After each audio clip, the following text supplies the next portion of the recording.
नमस्कार, आप देख रहे हैं हल्ला बोल। आपके साथ मैं हूं अंजना ओम कश्यप। 2024 की मजबूरी, गठबंधन जरूरी। हल्ला बोल में हम इसी पर चर्चा करेंगे। चर्चा इसलिए क्योंकि यूपीए की ओर से मोर्चेबंदी है तो एनडीए की ओर से भी घेराबंदी। विपक्षी दलों की दूसरी बैठक तय हो चुकी है। 17-18 जुलाई को बेंगलुरु में विपक्षी पार्टियों का जमावड़ा होगा। न्योता कांग्रेस की ओर से दिया गया है। माना जा रहा है कि सोनिया गांधी भी इसमें शामिल हो सकती हैं।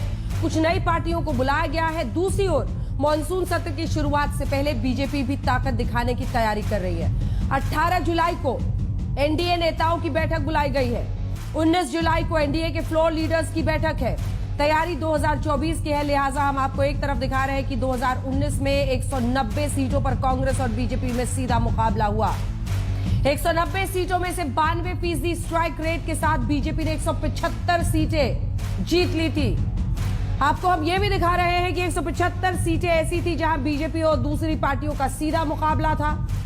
दूसरी तरफ आप देख रहे हैं कि किस लोकसभा चुनाव में एनडीए में कितनी पार्टियां शामिल थी। 14 में 29, 19 में 18। आज हम इसी से जुड़े तमाम सवालों पर चर्चा करेंगे, लेकिन उससे पहले ये रिपोर्ट।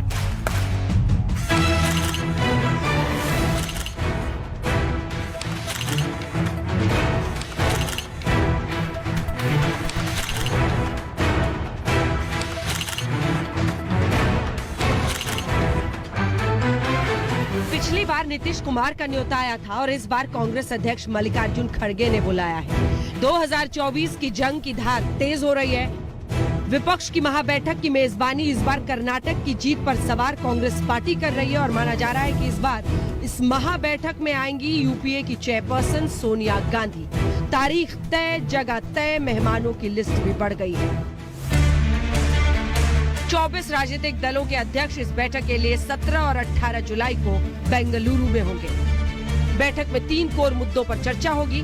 पहला, 2024 की क्या रणनीति हो, किन मुद्दों पर फोकस किया जाए। दूसरा, प्लान को जमीन पर उतारने के लिए क्या कदम उठाए जाएं। और तीसरा, सीट शेयरिंग का फॉर्मूला क्या हो। हर राज्य के लिए अलग टीम बनाने पर फैसला हो सकता है। ऑपोजिशन विकता नहीं है, ऑपोजिशन यूनाइटेड है, ऑपोजिशन अच्छा है। 17-18 में बेंगलुरु में मीटिंग है, पूरा प्लान कर देंगे। नीतीश कुमार ने पिछले साल बीजेपी से नाता तोड़ महागठबंधन का दामन थामा था। बड़ी मेहनत की, दिल्ली, मुंबई सब एक कर दिया विपक्षी दलों को एकजुट करने में। विपक्षी नेताओं से एक एक कर मुलाकात की। इसके बाद उन्होंने 23 जून को बिहार की राजधानी पटना में विपक्षी दलों की बड़ी बैठक बुलाई थी। इस महाबैठक में 15 दलों के 27 नेता शामिल हुए थे। बताया जा रहा है कि बीजेपी के खिलाफ विपक्ष का कुनबा इस बार और बड़ा होने वाला है। बेंगलुरु में 17-18 जुलाई को होने वाली बैठक में एमडीएमके, केडीएमके, वीसीके, आरएसपी, मुस्लिम लीग, केरला कांग्रेस जोसेफ, केरला कांग्रेस मणि भी शामिल होंगी। ऐसे में इस बैठक में इस बार कुल 24 पार्टियां शामिल हो सकती हैं। पटना में हुई महाबैठक में 15 दलों के 27 नेता शामिल हुए थे। शामिल होने वाले बड़े नेताओं में थे नीतीश कुमार जेडीयू की तरफ से, ममता बनर्जी के साथ अभिषेक बनर्जी और Derek O'Brien, MK Stalin DMK की तरफ से, मुख्यमंत्री तमिलनाडु के मल्लिकार्जुन खड़गे कांग्रेस पार्टी की तरफ से, तो राहुल गांधी उनके साथ थे। आम आदमी पार्टी से अरविंद केजरीवाल के साथ पंजाब के सीएम भगवंत मान, राघव चड्ढा, संजय सिंह, हेमंत सोरेन झारखंड के मुख्यमंत्री, उद्धव ठाकरे के साथ आदित्य ठाकरे और संजय राउत, शरद पवार के साथ सुप्रिया सुले और प्रफुल्ल पटेल, लालू प्रसाद यादव के साथ तेजस्वी यादव, अखिलेश यादव समाजवादी पार्टी की तरफ से, तो सीपीआईएम की तरफ से सीताराम येचुरी, नेशनल कॉन्फ्रेंस की तरफ से उमर अब्दुल्ला, डीएमके के टीआर बालू, महबूबा मुफ्ती पीडीपी की तरफ से और सीपीआई की तरफ से डी राजा। पटना में हुई महाबैठक के करीब 25 दिन बाद दूसरी बैठक हो रही है। लेकिन इस बीच शरद पवार की पार्टी एनसीपी की कहानी पूरी तरह बदल गई है। शरद पवार के भतीजे अजित पवार बगावत कर महाराष्ट्र के एकनाथ शिंदे सरकार में शामिल हो गए हैं। दावा है 40 विधायक उनके साथ हैं। इतना ही नहीं, अजित पवार ने एनसीपी पर दावा ठोक दिया है और लड़ाई चुनाव आयोग में पहुंच गई है। पटना में महाबैठक में शामिल होने वाले प्रफुल्ल पटेल अब अजित पवार के गुट में हैं। महाबैठक पर आम आदमी पार्टी को लेकर भी सस्पेंस है।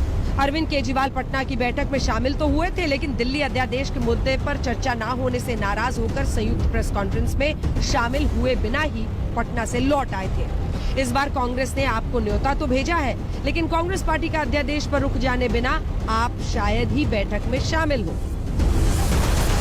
दिल्ली में जिस तरीके से ये काला अध्यादेश लाकर चुनी हुई सरकार को खत्म करने की या कब्जा करने की कोशिश कर रहे हैं, वो ठीक नहीं है। इसमें सभी अच्छे राजनीतिक दलों को समर्थन करना चाहिए अरविंद केजरीवाल जी का, और इस अध्यादेश का विरोध करना चाहिए। हम उनसे आज भी निवेदन करते हैं कि भाई आप अनाउंस करो। जंग टीएमसी और कांग्रेस के बीच भी है।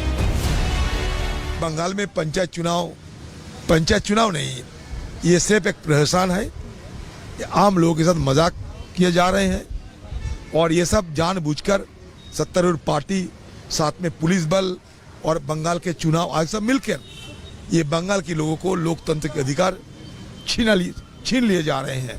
तो इसलिए हिंसा थामने के कोई नाम नहीं लेते हैं, क्योंकि हिंसा की बजाय ये सरकार के पास और कोई चारा नहीं है बंगाल को बचाने के लिए। दूसरी ओर बीजेपी भी अपने कुनबे जोड़ने में लगी है। बिहार में महागठबंधन से अलग होकर जीतन राम मांझी एनडीए के पाले में है। चिराग पासवान की पार्टी में एनडीए के साथ भविष्य तलाशने के लिए बैठकें हो रही हैं। अभी मुझे लगता है गठबंधन के भीतर चर्चाओं का कुछ दौर और चलेगा और तब अंतिम फैसला इस पर लिया जाए। हम उम्मीद करेंगे चिराग पासवान केंद्रीय मंत्रिमंडल में देखने को। भाई गठबंधन लोकसभा विधानसभा की दृष्टि से ज्यादा महत्वपूर्ण है, मंत्री बनने की दृष्टि से नहीं। एनडीए के साथ जाने को लेकर के कितनी उम्मीद है? भाई जैसा मैंने कहा कि जब तक गठबंधन के भीतर कोई फाइनल फैसला नहीं हो जाता, गठबंधन धर्म की मर्यादा को तोड़ना होगा अगर मैं सार्वजनिक तौर पर उसकी चर्चा पहले कर दूं।